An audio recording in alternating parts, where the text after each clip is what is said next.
Hey guys, this is Tauna. Today we are looking at the Scrappy Survivors Precon. So all the cards have been revealed now. We've done a review of it and had a look into it and everything along those lines. We're kind of getting to the point that people are going to be looking at potentially purchasing it and what kind of upgrades they might want to get. Because I don't know about you guys, but when I plan on kind of buying a Precon, I don't just plan on buying that Precon. I look at the other cards that I potentially want to go alongside it. So we have a $50 upgrade guide that we're going to be doing here. So I'm going to put the link to this down in the description. Make sure you subscribe as well. We're going to do all of the Fallout Precons. But this is going to be our $50 upgrade guide. We're going to go through what we've added and then what we've removed as well. So the first things that we've kind of done here is we've gone through and upgraded the mana base. So the Axe Guard here is allowing us to be able to search as well as giving us some white mana. We've got Battlefield Forge, just a Bane land, give us red and white just to be able to enable us to, the mana base on this isn't too bad, but it's not great, I guess is the thing. Like, it's nowhere near, in my opinion, the kind of amazingness of the ones that came out with the Doctor Who set.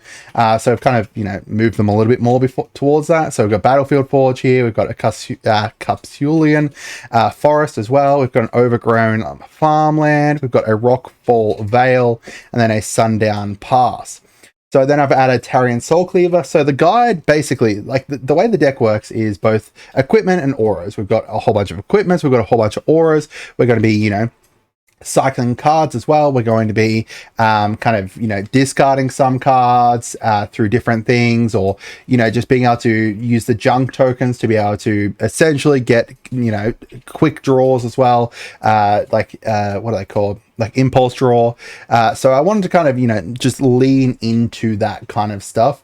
I saw that there wasn't all that many creatures there, so I want some more creatures, as well as kind of upgrading the artifacts and enchantments offered in here, as well as changing the mana base a fair bit. So we've got Tarian Soulcleaver here, which is a new one, but because of the way it works, it's going to give 1, Vigilance, whoever it's equipped to, and 2, it's also going to enable us, whenever we sacrifice an artifact or whenever a creature dies, it's going to, not even when we sacrifice, just whenever it goes into the graveyard from the battlefield, it's going to get a +1/+1 counter onto whatever it's equipped to, which is really, really nice, because it's going to enable us to, when we sacrifice our junk tokens, or whenever we sacrifice treasures, or anyone sacrifices treasures, whenever any creatures die on the field, we're going to be able to get that +1/+1 there, which is just going to be really nice.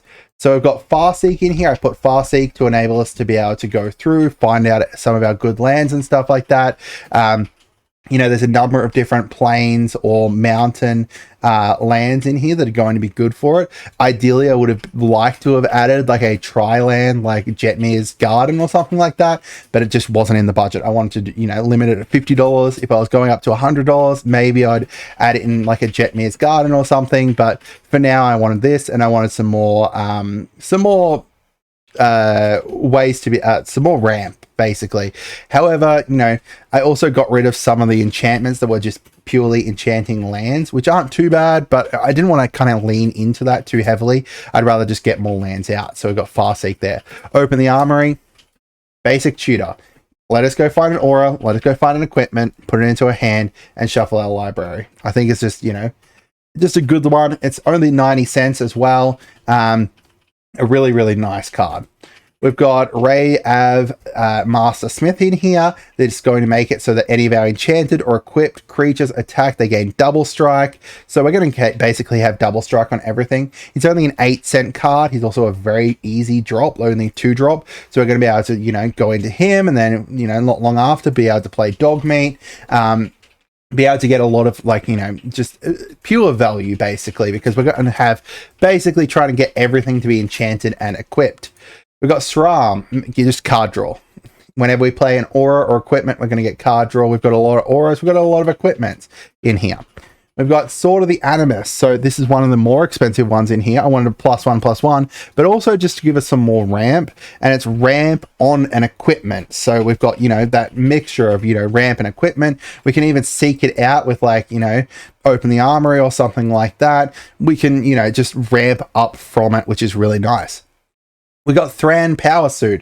I like so this one in here, this one's in here not just because, you know, it just overall goes really well with the deck. It's got the aura and equipment, get +1/+1 from it, but also the ward, which is really nice. But the idea of having another power suit in here, I just thought was awesome.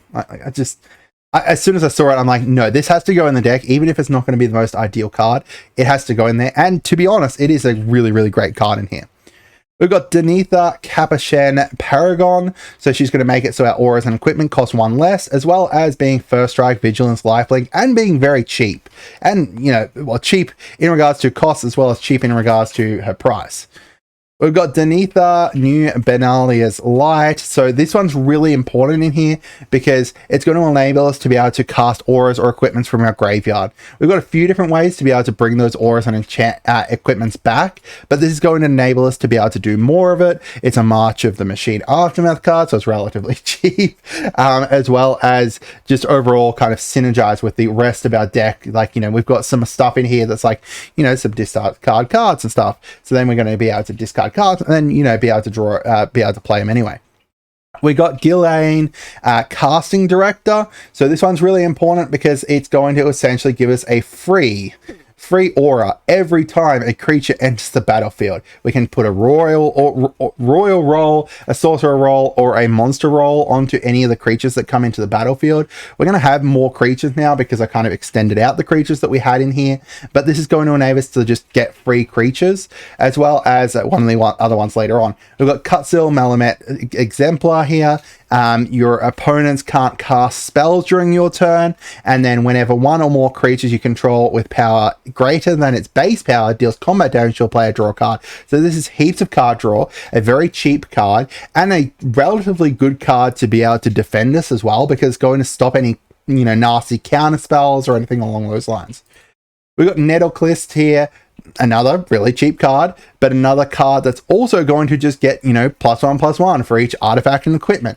We're going to be going big, but we're going to be going big across multiple things. So this is going to, you know, when you add this plus all that glitters plus, you know, all the other ones that are in there that just add in, you know, +1/+1 or +2/+2 for each artifact or enchantment, it's going to be really great. Usually those are whatever's equipped on this, but this is going to be whatever you control altogether. We've got Sword of Hearth and Home, another one of the very expensive cards that I've got in here. Well, not very expensive, you know, $10.33, not too bad. But it's going to give protection from green and white. So, you know, protection from some of the biggest things that are going to be able to give removal, as well as being able to exile a creature. Whenever it deals combat damage, we can exile up to one target creature you own, then search your battlefield for a basic land card, then put both those cards onto the battlefield under your control, then shuffle. So if we've got something out there that, you know, has an ETB or something like that, then we can do that, exile it, then bring it back, essentially blinking it, as well as enabling us to be able to get a basic land in there as well, just for free. We got Chishiro. So this comes from obviously the Precon from New Capenna, I believe it was. And then whenever an aura or equipment enters the battlefield, we get to create a red spirit creature token with menace. And then we get to put a +1/+1 on each modified creature we control. We've got a lot of modified creatures in here because we're going to be, you know, auras, equipments onto everything. So they're all going to get +1/+1 at the end of our end step from Chishiro, which is really, really nice. And then finally, we've got Alavir of the Wild Court here. So whenever she attacks, she's going to create a Virtuous Roll token attached to another creature we control. So that's really nice. And then Enchanted Creature gets +1/+1 for each enchantment you control from that Virtuous Roll. That is insane. That is insane in this deck. And then whenever an enchanted creature you control deals combat damage to a player, draw a card. So there is a lot of really crazy stuff you can do here. Now, there's two kind of directions you could take this deck. If you want to go more equipment heavy, you could go that. If you want to go more aura heavy, you could go that way. I've kind of gone down the middle. I want to keep the auras, keep the equipment. I want to, you know, not completely gut half of the deck, but you could do that if you wanted to. You could go, you know, completely gut half of the deck and just go purely into auras. You could gut it and go purely into enchantments. Like, for example, what's his face? Preston Garvey here. he is so much about enchantments. Like everything that's enchanted gets to untap whenever he attacks, as well as enchanting all your lands as well, which is another way that we're going to be able to allow us to, you know, fix our mana essentially. But I want to untapped mana essentially to be able to do that with, to make it a bit easier.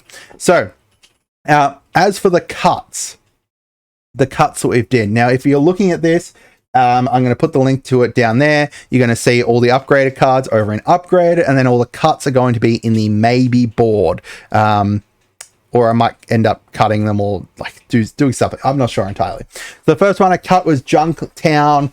It's good, create some junk tokens, but I wasn't a huge fan of it. Yes, it's flavorful, but I don't particularly like paying 5 to create 3 junk tokens when I can pay, you know, I can get junk tokens other way. I cut a normal mountain. I cut the scavenger grounds as well. We only have, like, it's the only desert that we've got. Exiling all graveyards. I don't want to exile my own graveyard. I want to be able to play stuff from it. So I cut that one. Then we've got the temples. I cut all 3 of those, as well as the temple of the false gods. Temples are good to enable us to be able to scry and stuff, but personally, I just am not a huge fan of them coming in tapped and, you know, the scry, and I don't know. I think that they're good potentially with the junk tokens, but then they're also just coming in tapped. I'm not a huge fan of. And then I also cut a Terramorphic Expanse. There is still an Evolving Wilds in there, but we've got other ways to be able to get our basic land cards out now, which are going to be better. The Bloodforged Battle Axe. I like it, enabling it to create tokens and stuff like that, but I think that there was just better options that we've added in here to enable us to get better equipment or better roll, like for example the virtuous rolls and stuff like that. It's just going to be way better than that. We've got the Explorer Scope, enable us to allow like get lands and stuff, but it's not doing anything for combat or anything. Wild Growth, good, but I'd rather, you know, any of the other ways for us to be able to get lands out, or to enable us to be able to empower our lands with like Preston or something. We've got Fertile Ground, very similar, enable us to, you know, generate double mana on one token, one land, but then like I'd rather like for example, these don't synergize with DJ, with 3-Dog DJ, who whenever you attack, you get to pay 2 and then sacrifice an aura attached to him and spread it around. They don't like synergize with that or anything like that. I just don't think that they synergize well with the rest of the deck, when I can have Preston be able to enable, like, to just empower our lands anyway, and then be able to just get more lands out with our other stuff that we had in there. We've got Ian the Reckless. Whenever he attacks, if he's modified, deal damage to equal to his power to you and any target. I don't want to deal damage to myself with him. Like, yeah, like it could potentially turn out really well, but I could just see it adding up way too quickly. The bobbleheads, they're gone. We're not going to run more than what, you know, we've got the 2 bobbleheads in here. I'm not going to go buy more precons, or, you know, suggest you guys buy more precons to add more bobbleheads in here, or, you know, buy them separately. They're just not great. You need to have so many of them out that should be able to get use out of their abilities that it's just not worth it. Fire Shrieker, we've got other stuff in there to get double strike with. We've got Perception, Bobblehead, same reasoning. Squirrel Nest, yeah, we can like create a 1/1 green squirrel token, but I've got other ways to create tokens, and I've got other ways to enchant lands. We've got Brass Knuckles in there, good to be able to get us double strike. We've got better ways to get double strike now. We've got this Commander Sophia. I don't like her. She's essentially a removal that will only target a legendary permanent. It creates a body, but then that permanent's controller creates a junk token. Like, you could use her if someone was targeting your thing to like counter it and destroy your own thing, I guess. But then I don't know. It's just rather expensive to give someone else a junk token, and it's just not going to be worth it, I don't think. We've got Duchess, Wayward Tavern Keeper. She's going to, like, she gets quest counters. Whenever a creature you control deals combat damage to a player, put a quest counter on it, and then you can pay 1 to remove a quest counter from a permanent to create a junk token. But I just don't like the quest counter stuff. I just don't think the quest counter stuff really has a home in here when we can replace it with bigger stuff. Speaking of bigger stuff, we've got Big Horner Rancher, which is our last cut here. It's going to add a whole bunch of green, but we've got a bunch of stuff that's not green in here. Like, it would add a whole bunch of green, but that green would just end up being colorless, which would be good for moving our equipments around and stuff. But overall, just not great. It's also expensive, 5 for a 2/5 with Vigilance. I'm not a huge fan of. And then we can sacrifice it to gain life equal to the greatest toughness among creatures you control, which would be good as like a fail safe, but I'd rather just wipe people out with the stuff that we've added in rather than have a fail safe in there. But that's it today, guys. Let me know down in the comments what you guys think. Did I make good changes? Or there were changes that you would suggest or not? As I said, I tried to cap it at $50. This is, you know, it was $50 as of TCG market today, but yeah, we'll see. Let me know down in the comments what you guys think. Have a great day and goodbye.